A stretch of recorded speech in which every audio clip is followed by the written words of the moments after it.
Hey, Faith Bible Church, this is Paul Funches, pastor of Family Ministries, here with Pastor Dan Jarms. I call him Dano. It's my nickname for him, but he's come over to the house today, and we're going to continue this. We did this last week with Walt, where we just kind of walked through some of the things that were kind of some of the questions that we're hearing and some of the thoughts that are out there, and just wanted to have a conversation maybe about some of the things that we're hearing, and we want to help people think through. So Dan, thanks for coming over. My pleasure. To my house. And, my pleasure. Yeah. So, we want to talk today about, conspiracies. Conspiracies. And why is it? So we're not doubting that conspiracies, exist. There are, we don't have to look far to see that there indeed are conspiracies. Government can be corrupt. We're not questioning that. But in this particular case, and I think overall, what is it about our hearts? What is it about our human hearts and our human nature that enjoys these ideas of conspiracies and even can get caught up in them, and they can become a real problem for us in our thinking and what we're focused on and what we're kind of tunnel vision honed in on.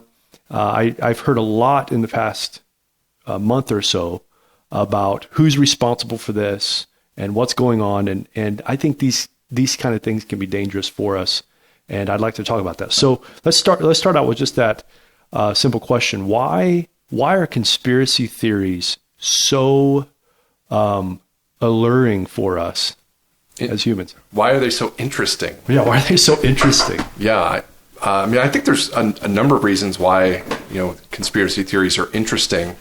I think probably it just starts with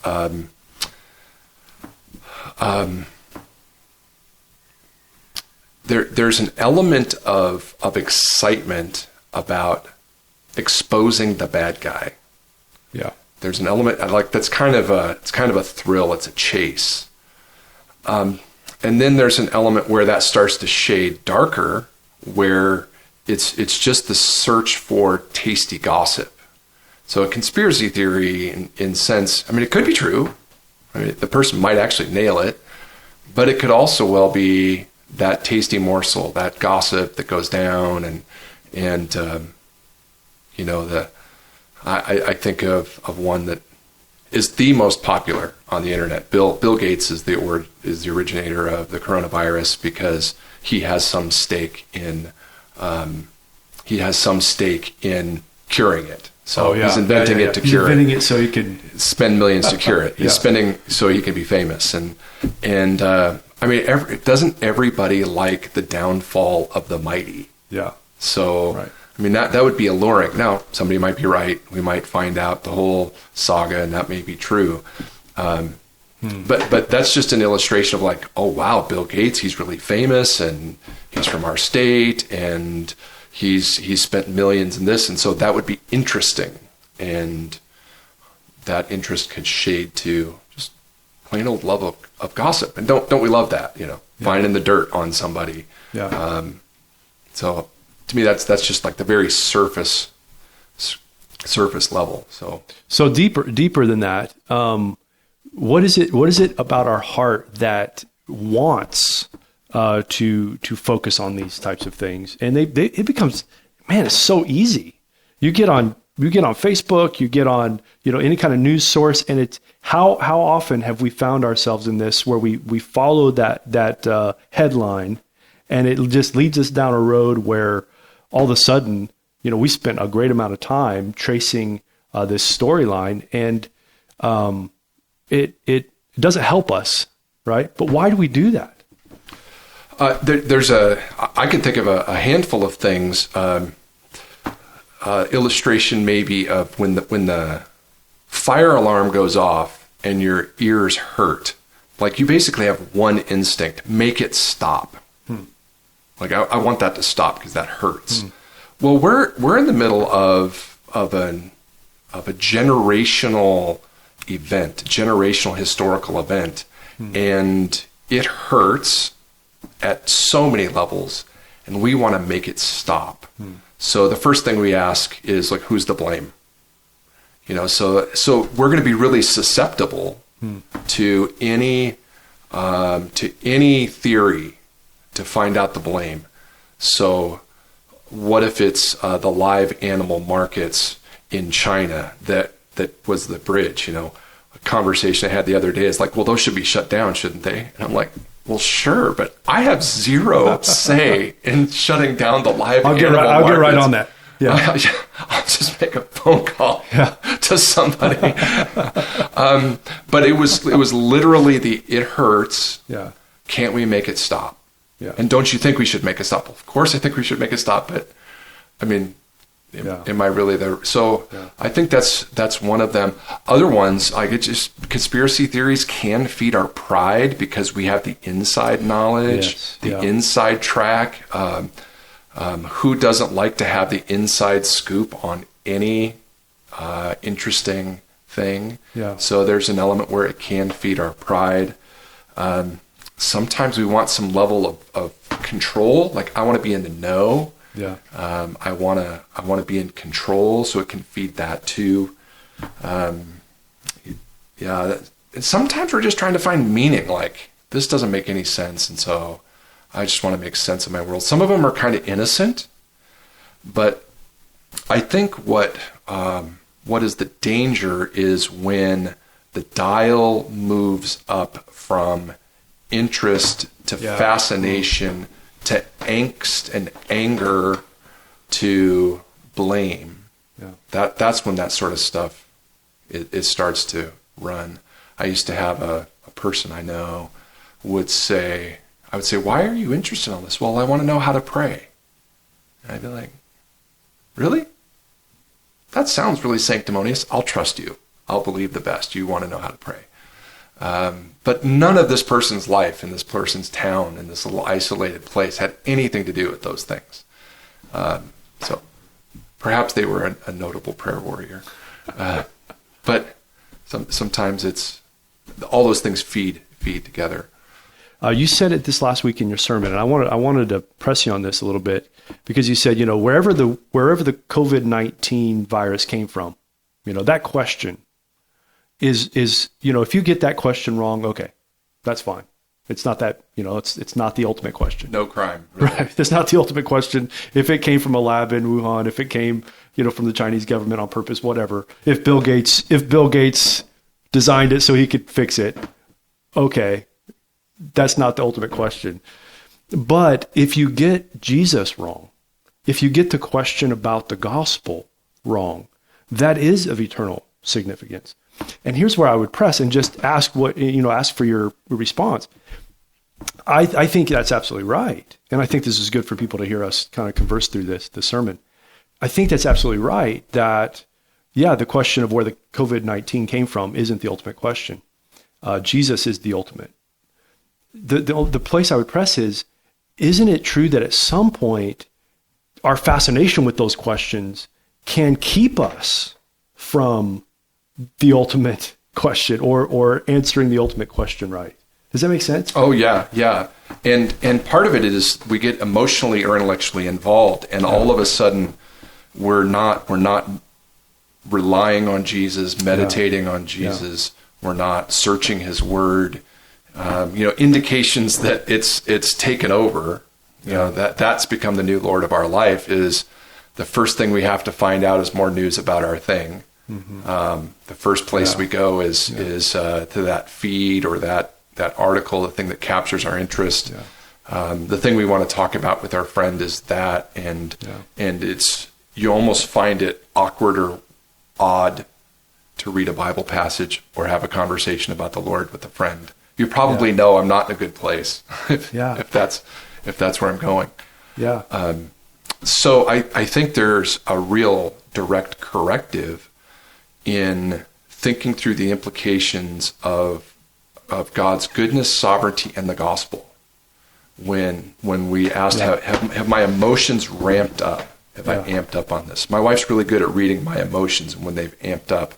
And as I think of one of those really classic passages of Romans 8:28 through 38, here we have all things work together for good for those who are called according to his purpose. It was our memory verse as I was doing the dancing, not the hand motions, with Garrett Dersma last night, working that out.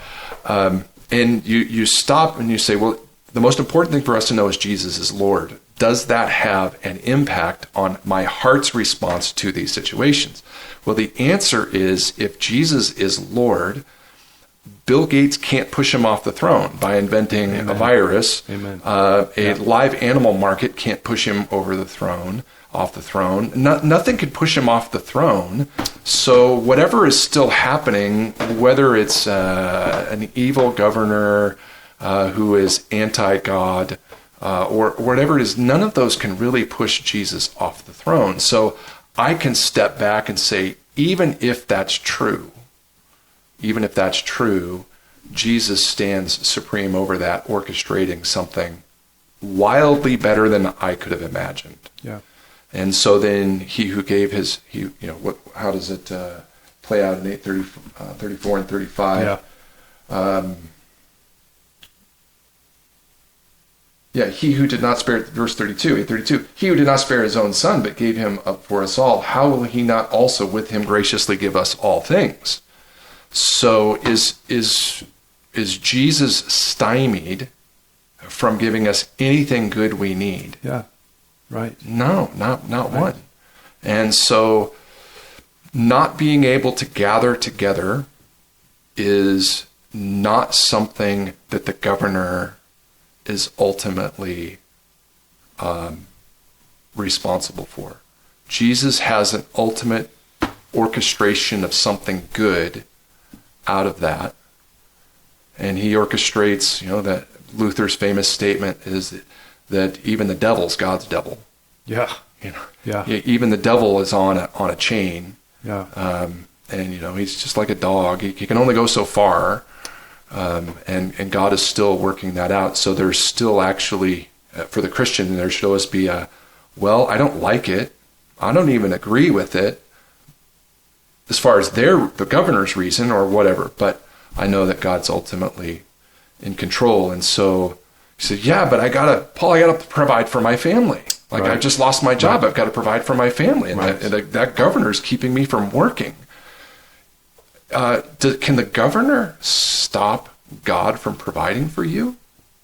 I don't think so. Yeah. Can the governor stop giving you everything you need? I don't think so. Yeah, that question of who was it that was ultimately providing for you in the first place? Right. When you were working and when you were able to go to work. And I'm not at all. I mean, if somebody is anxious because of the fact that they've lost their job, man, I understand. Totally. That's a cause to be. But where do we turn with that anxiety? Right. And who is it that provides for you? And the governor is not the one where, like you said, he's not ultimately responsible. Our God is. And when we see that, when we realize that, we have every reason to hope and find security and meaning in that. Yeah. So, and as I think about that, what I mean by it is it needs to turn down the dial of our angst and anxiety. Yeah.